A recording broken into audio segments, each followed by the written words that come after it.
दोस्तों, रात का तीसरा पहर था। पहाड़ियों के बीच बसा वह पुराना किला चांदनी में नहाया हुआ था। ठंडी हवा के झोंकों के साथ पुराने दरवाजों की चरमराहट गूंज रही थी।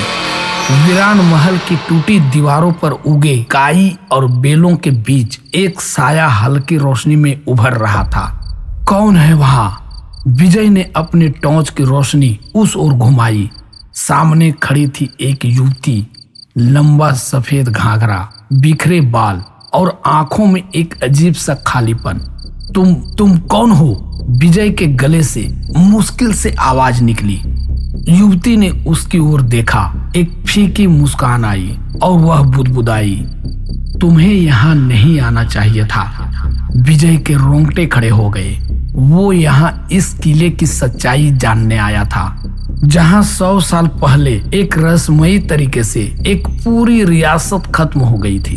कोई नहीं जानता था कि यहाँ क्या हुआ था, बस दहशत भरी कहानियां बची थी। अचानक किले के अंदर घंटियों की गूंज होने लगी, जैसे कोई महल की गहराइयों में पूजा कर रहा हो। लेकिन यहाँ तो सदियों से कोई नहीं था। विजय ने हिम्मत जुटाकर युवती से पूछा, क्या तुम जानती हो कि यहाँ क्या हुआ था? युवती की आंखें छलक आई। उसने धीरे से कहा, यहाँ एक वादा अधूरा रह गया था और जब तक वो पूरा नहीं होगा इस जगह की आत्माएं मुक्त नहीं होगी। विजय सिहर उठा। उसे एहसास हुआ कि यह कहानी अभी अधूरी है, लेकिन अब उसका नया मोड़ शुरू हो चुका था। विजय की सांसें तेज हो गई। हवा में अजीब सी ठंडक घुलने लगी थी, जैसे कोई अदृश्य शक्ति उसे छू रही हो। उस युवती की आंखों में अब गहरा दर्द झलक रहा था। विजय ने हिम्मत जुटाकर पूछा, कौन सा वादा अधूरा रह गया? युवती ने धीरे से कहा, राजकुमारी अंजलि का विवाह होने वाला था। लेकिन वह रुकी और नीचे देखने लगी, जैसे कोई गहरी पीड़ा उसे जकड़ रही हो।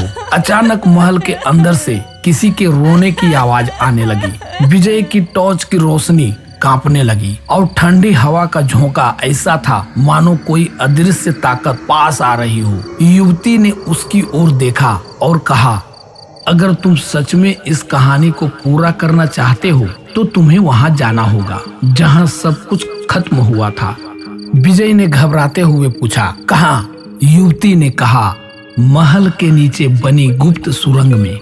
विजय ने गौर किया कि महल की टूटी हुई सीढ़ियों के पास फर्श पर कुछ अजीब से निशान थे, मानो वहां किसी दरवाजे की मौजूदगी छिपाई गई हो। उसने अपने हाथों से पत्थरों को खिसकाने की कोशिश की। तभी अचानक युवती ने झुककर एक पत्थर हटाया और उसके नीचे एक पुराना धातु का छल्ला दिखाई दिया। युवती ने कहा, इसे खींचो। विजय ने झिझकते हुए छल्ले को जोर से खींचा। एक छिपा हुआ दरवाजा खुला और नीचे अंधेरी सुरंग का मुंह दिखाई दिया। अंदर से एक ठंडी हवा का झोंका आया, जिसमें घुली हुई थी सदियों पुरानी कहानियों की गंध। युवती ने फुसफुसाते हुए पूछा, क्या तुम अंदर जाओगे? विजय ने एक पल सोचा। वापस जाने का रास्ता अभी भी खुला था, लेकिन क्या वो इस कहानी को अधूरा छोड़ सकता था? नहीं, कभी नहीं। उसने टॉर्च को कसकर पकड़ा और गहरी सांस लेकर सीढ़ियां उतरने लगा। विजय ने जैसे ही पहला कदम सुरंग के भीतर रखा, दीवारों पर लगी मसाले अपने आप जल उठी। एक अजीब सी रोशनी में पूरा रास्ता जगमगा उठा। उसके दिल की धड़कन तेज हो गई। युवती भी उसके पीछे पीछे चल रही थी, लेकिन उसके कदमों की कोई आवाज नहीं हो रही थी। विजय ने धीरे से पूछा, ये जगह इतनी रहस्यमयी क्यों लग रही है? युवती ने गहरी सांस ली और कहा, क्योंकि यह सिर्फ एक सुरंग नहीं, एक बंदी गृह भी था, जहां राजकुमारी अंजलि को कैद किया गया था। विजय ने चौंक कर पूछा, कैद? युवती ने अपनी आंखें झुका ली और धीरे से कहा, उसका प्रेम एक साधारण सैनिक से था, लेकिन राजा ने इसे अपनी प्रतिष्ठा के खिलाफ माना। विवाह से ठीक एक रात पहले अंजलि को इसी सुरंग में बंद कर दिया गया और फिर उसके प्रेमी की हत्या कर दी गई। विजय के पैरों तले जमीन खिसक गई। उसने हड़बड़ा कर पूछा, फिर क्या हुआ? युवती का चेहरा अचानक उदास हो गया और धीरे से कहा, राजकुमारी ने इसी कैद में अपने प्राण त्याग दिए और उसकी आत्मा तब से यहीं भटक रही है। विजय को एहसास हुआ कि वह जिस युवती से अब तक बात कर रहा था वो कोई और नहीं, स्वयं राजकुमारी अंजलि थी।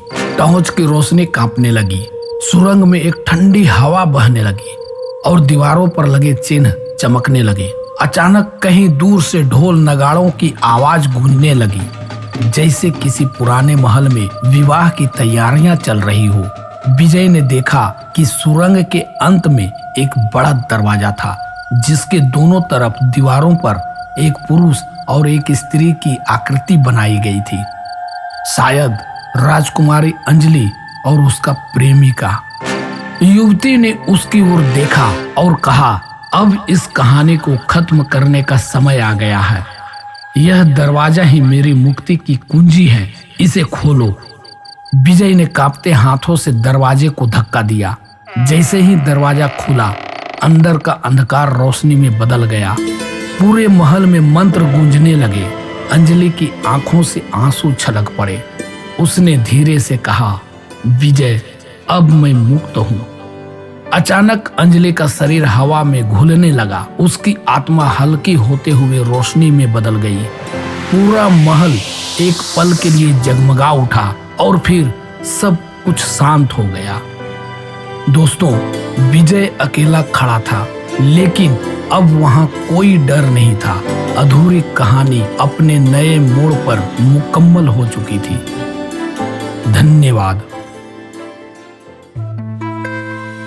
अगर ये कहानी आपको अच्छी लगी तो वीडियो को लाइक करें, इस चैनल को सब्सक्राइब करें और अपने मित्रों को भी ये वीडियो शेयर करें। धन्यवाद।